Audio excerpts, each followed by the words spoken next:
The topic is the Tennessee Human Rights Commission, and we're talking to the Executive Director of the Tennessee Human Rights Commission, Ms. Beverly Watts. And of course, Ms. Watts, let's have you over the last segment that we have here, since you've given us so much excellent information.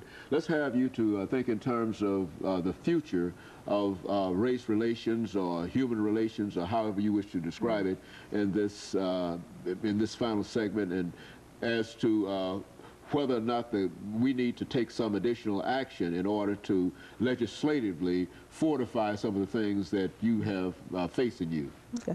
I think, you know, if there's one thing I'd have to say, 40 years after Dr. King's death, I think we still have work to be done, that the resources available to those of us who do this kind of work probably are not a lot and are limited. So always there's a need for more resources. Does that mean more public dollars? Maybe. We can always use more people. So we're looking for ways to collaborate with the NAACP, some of the historic organizations, to make sure things are happening. There's a lot of pieces of legislation in Washington currently at the Leadership Conference on Civil Rights, and others are looking for ways to do that.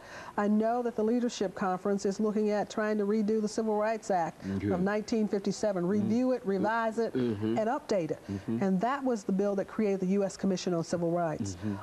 Then Title VII of the Civil Rights Act, EEOC's legislation, HUD's, those are pretty much intact and look pretty good. The Tennessee Human Rights Commission, we're going to be looking at not this legislative session, but probably others, to make sure that our law is consistent with the federal law and that we can update our law. When we look at disability issues, we look at religious discrimination issues, all of those are on the rise. Age discrimination, there's a lot of laws in place, but sometimes I'm not sure we have enough resources to get the message out to people, so we're looking to do more of that. Whether or not there needs to be a law, we're looking to the Leadership Conference, the National NAACP, and letting them sort of lead the charge. The Leadership Conference has their website, civilrights.org, where they really are identifying laws that need to be enhanced, updated. The Voters' Rights Act was just extended, so we're happy about that. Immigration is an issue, while not really 100%, but really is an issue I think this country has to deal with, and it's still languishing in Congress. The notion of where we go and what do we do on immigration has an impact for us from a civil rights perspective. So we think those issues are important as well. I think if people think they've been discriminated against, whatever the arena, they can call our office, and I believe the number is probably going to appear either at now or after our program, but call us so we can go through those with them, because I think it's important for us to provide the advice, for them to provide the specifics on their specific issue, and that's what we do.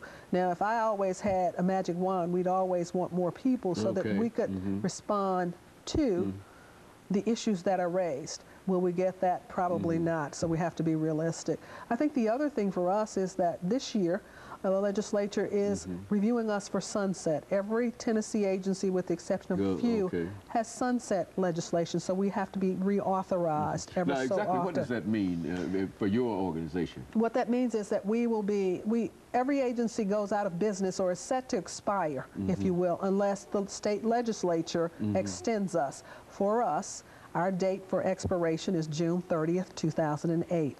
The good news is that there is legislation that has been introduced in the 2008 session to extend us to 2012.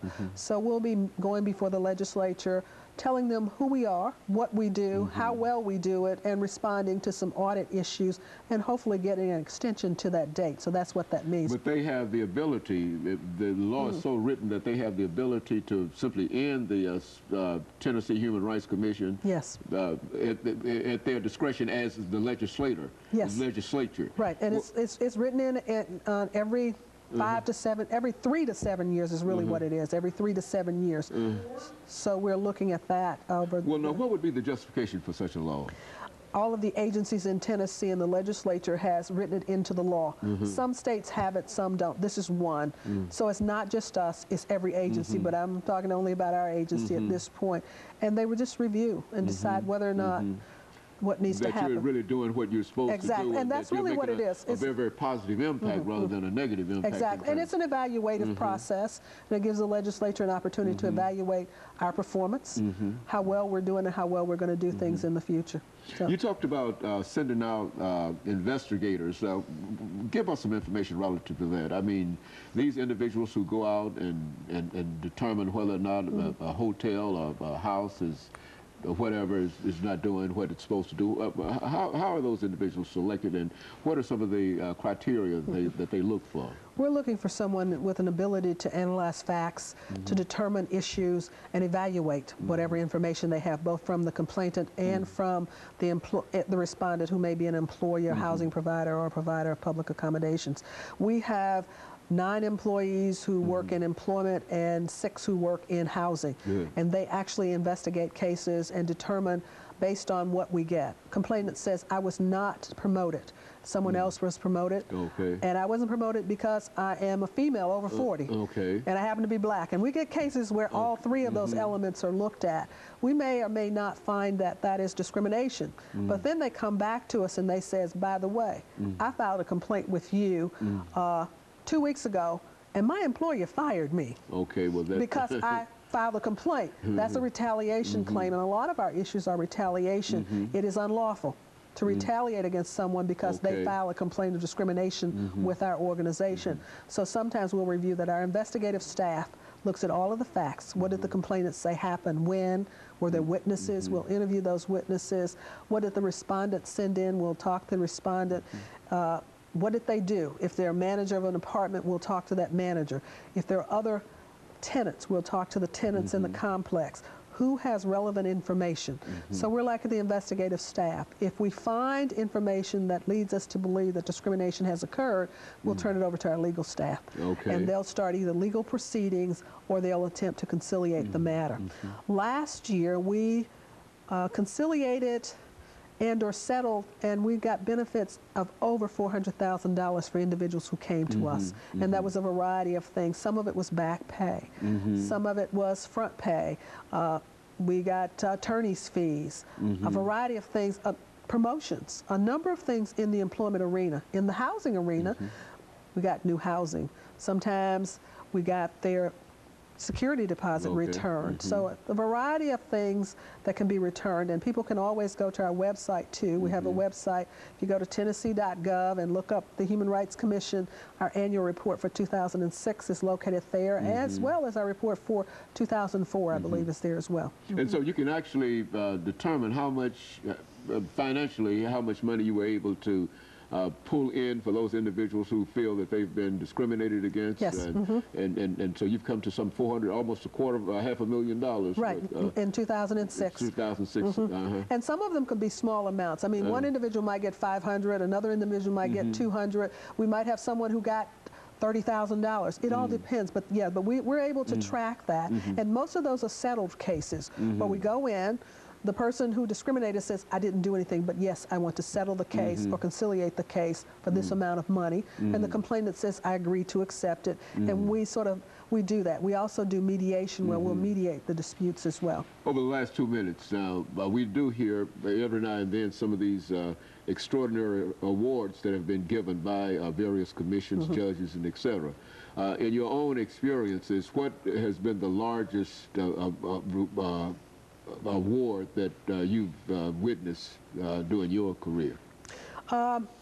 During my career, we had a case in Kentucky where we got about $3 million for one person. For one person? For one person. That was about $3 million, and that included a promotion, it included bonuses, it included reassignments, it included housing pay, it included a variety of things, and it included back pay for failure to promote over a number of years. And that was about $2 to $3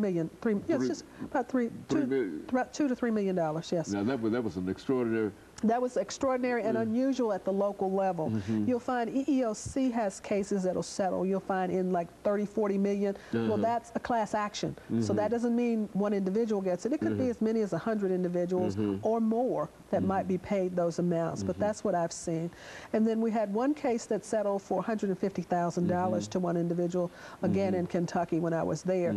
In Tennessee, I know last year, I believe we had a case where we were looking at perhaps a case that was about over $500,000 and those kind of things. In Kentucky, I could tell you who, what, when, and where. In Tennessee, I can't. Catching up with it. Okay, very good. So, of course, Ms. Watts, let me, over the last 30 seconds that we have here, thank you for bringing that excellent information in reference to the Tennessee, the human rights in a real sense, and especially about the Tennessee Human Rights Commission. And I think that your experiences and your ability to articulate some of the activities that you've been involved in will certainly play a very, very important role in terms of how people will see this organization, and we appreciate that for you. And of course, let me encourage our audience to tune in again next week for another informative edition of Comments.